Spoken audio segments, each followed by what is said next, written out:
নমস্কার বন্ধুরা, mister Shubhankar KP YouTube চ্যানেলে তোমাদের সবাইকে স্বাগত জানাই। তো তোমরা প্রত্যেকেই এক্সামের ডেট সম্পর্কে জেনে গেছো, ওয়েবসাইটে দিয়েছে। ওই ডেটটা ধরে এখন আপাতত প্রিপারেশন জারি রাখো। আশা করছি ওই ডেট দুটাই পরীক্ষা হবে।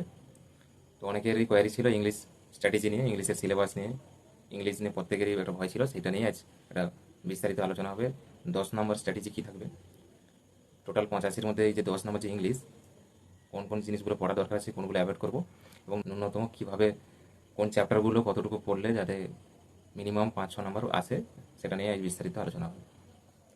তোমরা জানো যে এর আগে ডব্লিউপি কনস্টেবলের সময়টাতে ইংলিশ ছিল প্রায় 25 নম্বরের মতো। তারপরেই এই 25 নম্বরটা কমে 10 নম্বরে এসছে। যেহেতু 25 নম্বরটাতে অনেক কিছুই পড়তে হতো, এটা ভীষণ একটা নাম্বার ছিল তখন। যেহেতু এখন 10 নম্বর করে দিয়েছে, সেই কারণের জন্য তুলনামূলকভাবে পড়ার প্রেশারটা কমেছে। কমেছে বলতে তোমাকে পড়তে হবে সব, কিন্তু এই যে 25-এর থেকে যে 10 হয়ে গেল, এটা অনেকটাই বেনিফিট ক্যান্ডিডেটদের কাছে। প্রথমে ইংলিশের সিলেবাস বলতে দুটো পোর্শন রয়েছে। একটা হচ্ছে ইংলিশের গ্রামার, আর একটা হচ্ছে ইংলিশ ভোকাব পার্ট। ভোকাব মানে হচ্ছে তোমাকে মুখস্থ বিদ্যা, আর ইংলিশ গ্রামার মানে এখানে বুঝে পড়তে হবে। তাই গ্রামারটা তুলনামূলকভাবে হয়ে যায় বেশিরভাগ জনের ক্ষেত্রে। এবং ভোকাবটা যেহেতু মুখস্থ জায়গা, এখানে যার যত মুখস্থ বিদ্যা বেশি, সে এখানে সুন্দরভাবে মুখস্থ করতে হবে। গ্রামারের মধ্যে কী কী পড়ছে, প্রথমত রয়েছে tense, parts of speech, voice, narration change, degree change, আর question tag, conditional sentence, subject verb agreement. এগুলো হচ্ছে গ্রামারের মধ্যে পড়ছে। সব থেকে ইংলিশ গ্রামারটা দাঁড়িয়ে রয়েছে পার্টস অফ স্পিচ এবং টেন্সের উপর দাঁড়িয়ে।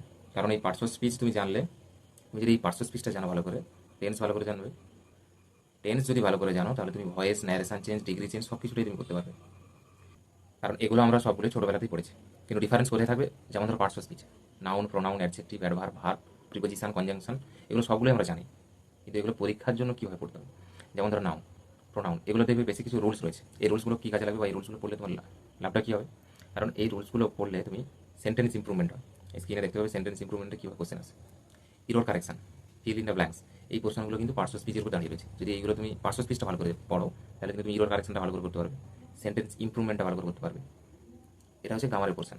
তুমি যদি কোশ্চেন কেপি কনস্টেবল 2022-এর যে রিক্রুটমেন্টটা হয়েছে, যেটা আমরা পরীক্ষা দিয়েছি, ওই যদি কোশ্চেন পেপারটা দেখো, মেন্সে যে 10 নম্বর ছিল, ওখানে 5 নম্বর ছিল ফিক্সড প্রিপোজিশন থেকে, 3 নম্বর ছিল অ্যান্টোনিমস থেকে, আর 2 নম্বর ছিল সিনোনিমস থেকে। তাহলে টোটালটাই হচ্ছে ভোকাবের অংশ থেকে দিয়েছে। তাহলে এই নয় যে আমি গ্রামার পোর্শনটা দেখবো না, দেখা গেলো ডব্লিউপিতে উল্টো হয়ে গেল, 7-8টা গ্রামার পোর্শন থেকে দিল, 2টো ভোকাব থেকে দিল। তাহলে কিন্তু যারা শুধুমাত্র ভোকাব দেখে যাবে কিংবা শুধুমাত্র গ্রামারের উপর দেখে যাবে, তারা কিন্তু বিপদে পড়বে।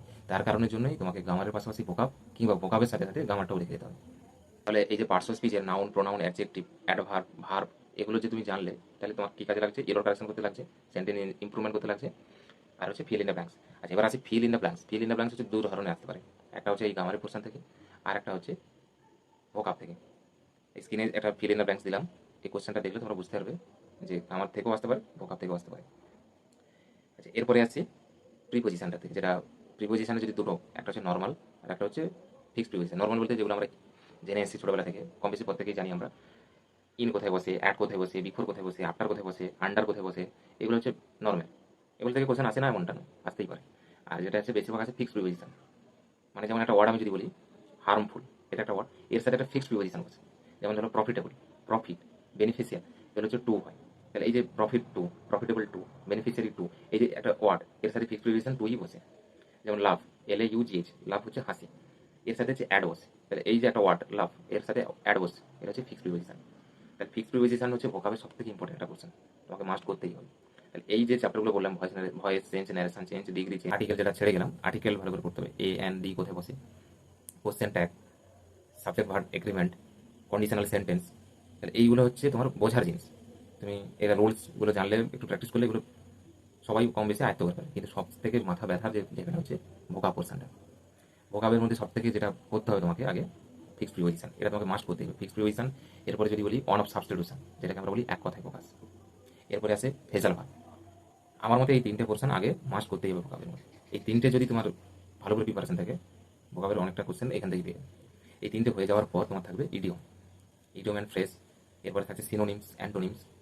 সিনোনি অ্যান্টোনিমস থেকে কিন্তু কোশ্চেন মাস্ট আসবেই। কিন্তু যেহেতু এখানে হচ্ছে মুখস্থ করে একটা ব্যাপার থাকে, এটা আমি বিশেষ করে বিষয়টা অ্যাভয়েড করেছিলাম। সিনোনিম অ্যান্টোনিমসটা যেহেতু একটা সমুদ্রের মতো, যে যেটার একটা হিউজ পরিমাণ রয়েছে এবং কত মুখস্থ করবে, তার জন্য আমি পার্সোনালি সিনোনিম অ্যান্টোনিমসটাকে এটা ইগনোর করেছিলাম। আমার টার্গেট ছিল 10-এর মধ্যে 5-6 নম্বর হলে আমি খুশি। সেই কারণের জন্য কিন্তু আমি 5ই পেয়েছিলাম 10-এর মধ্যে। তাহলে ভোকাব থাকলো কী কী? On of substitution, phrasal verb, fixed preposition, এই 3টে জিনিস আগে ভালো করে করতে হবে। তারপরে সময় থাকলে ইডিয়ম, ফ্রেজ, সিনোনিমস, অ্যান্টোনিমস। এছাড়া আরেকটা থেকে যাচ্ছে স্পেলিং এরর, বা যেটাকে স্পেলিং মিস্টেকও বলা হয়, যে একটা ওয়ার্ড তুলে দিল, সেই ওয়ার্ডটা হয়তো ভুল দেওয়া আছে। 4টে অপশনের মধ্যে কোন ওয়ার্ডটা সঠিক সেটা 2020 ডব্লিউপি কনস্টেবল একটা এসেছিল কমিটি, কোশ্চেন দেখবে কমিটি, এটা সহজ একটা ওয়ার্ড, কিন্তু ওই ওয়ার্ডটা এতটাই কঠিন, মানে জেনেছি আমরা ওয়ার্ডটা অনেকবারই, কিন্তু ওয়ার্ডটার স্পেলিং জানি না এসেছিল। এবং তুমি যে সিনোনিম অ্যান্টোনিমসগুলো দেখবে মোটামুটি ইজি আছে। এই হচ্ছে টোটাল সিলেবাস। মোটামুটি তোমরা যদি এখানে প্রিপারেশন রাখো 6 নম্বর অনার্সে পাওয়া যায়। তাই বলে এই নয় যে ইংলিশে পারি না বলে একদম অ্যাভয়েড করে গেলে কিন্তু চলবে না। কারণ ইংলিশটাই হচ্ছে দেখালো সবাই জিকে, ম্যাথ, জিআইতে মোটামুটি সবার প্রিপারেশন ভালো, কিন্তু ডিফারেন্স হয়তো ইংলিশেই করে দেবে। তাই কোনো সাবজেক্টটাকেই তোমাকে ইগনোর করলে চলবে না, সবগুলোতেই অলরাউন্ডার হতে হবে। এবার আসি বইতে, কোন বইটা পড়বে। ইংলিশের জন্য এসি বক্সিসের বইটা খুব ভালো, অন অফ সাবস্টিটিউশনটা এসি বক্সিসের বই ধরেই করবে। আর চ্যানেল যদি বলো, ইংলিশ উইথ রানি ম্যাম বলে একটা ইউটিউব চ্যানেল আছে, সেখান থেকে তুমি এই ফ্রেজাল ভার্ব, ফিক্সড প্রিপোজিশনটা করতে পারো। ইডিয়ম ফ্রেজটা এসি বক্সিসের বই ধরে করতে পারো। আর সিনোনিম অ্যান্টোনিমসটা তুমি যদি পারো ব্ল্যাক বুক থেকে করতে পারো, খুব ভালো বই। তাই এই হচ্ছে আজকের স্ট্র্যাটেজি ইংলিশের 10 নম্বরের জন্য। একদম খুব বেশি সময়ও দেবে না, আবার একদম খুব কম সময়ও দেবে না, মডারেটভাবেই প্রিপারেশনটা করো, যাতে অ্যাভারেজ একটা 5-6 নম্বর চলে আসে।